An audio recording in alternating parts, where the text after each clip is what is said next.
Hey guys, it's Joe from Humble Bumble Backyard in Great Googly Moogly. It is windy today. About 25-mile-an-hour winds. I'm out here in the shade house, and I want to talk to you today about bad roots on Hoyas, especially imported ones. So we're going to go over here quick.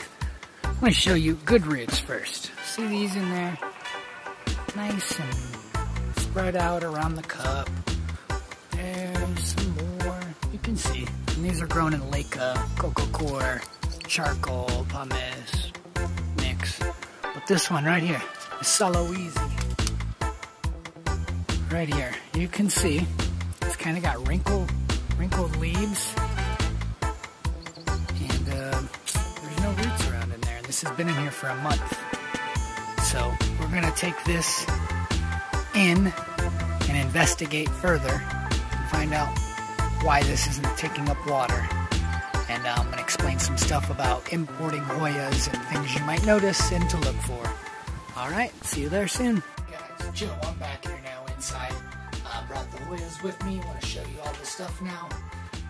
Now this is that Sulawesi GPS 8867 that wasn't seeming to take up water. I showed you out there the leaves were a little bit wrinkly there.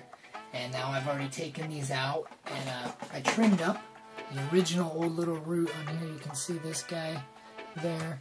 And these are really old looking woody roots. Don't really seem like they're taking up any water, which is obviously what's going on. I did take one little cut there, you can see. And there was a little bit of the milk sap in there. So it does tell me it's still at least a good thing there.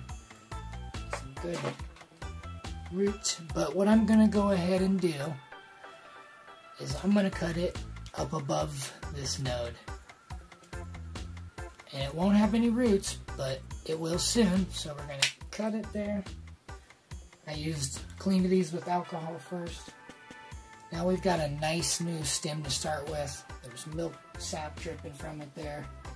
And then what I'll do with this guy is clean him up a little bit more, and then we'll plant him up too, and see if we can get some new growth coming back from there. And what I do with these is, you can wait to scar them over. I really never do. I just kind of dab it off a little bit onto something, and then I use a little bit of Captan fungicidal powder. This stuff works great I use it for a lot of philodendrons and anthuriums if I'm, making cuttings or dealing with root rot, and it really helps protect the plant. So I've got a little down in here already in a cup, and I just get a little on that end piece there, which I really don't have too much problem with the Hoyas ever having any rot issues when rooting, unless it's really sitting in a mix that's, sopping wet and not getting any airflow. And then I got a little rooting hormone in here. Totally not necessary. They root without it. I don't even use it a lot of times, but I had it out for something else, so we'll get a little on the stem there. And then I had already pre-mixed up a little bit more cocoa core, or cocoa husk into here, just so I have something nice ready to mix in. And I'm going to go ahead and plant that back into this pot here in a minute. Basically just in the same medium with a little bit more cocoa husk for moisture added there, and we'll have to update you on how that is. But I want to show you on another imported Hoya, or a couple of them. Sometimes when you get them, the leaves may be really yellowed out, but once you've let them grow out again, the shipping, is really hard on them, and that color may not come back in those leaves. But the new leaves, sure enough, will come out nice. Had the same thing happen on this Callistophilo as well. And this guy actually had a root issue at one point too, and I did the same thing with him, and he's obviously growing fine, and the new leaves are coming in good.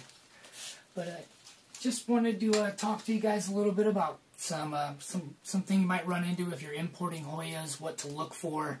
Like I said, I've had this happen to a couple plants with old root systems, so just check them out, give them a cut, get them rooted if you need to. Thanks for stopping by, guys. Check you later.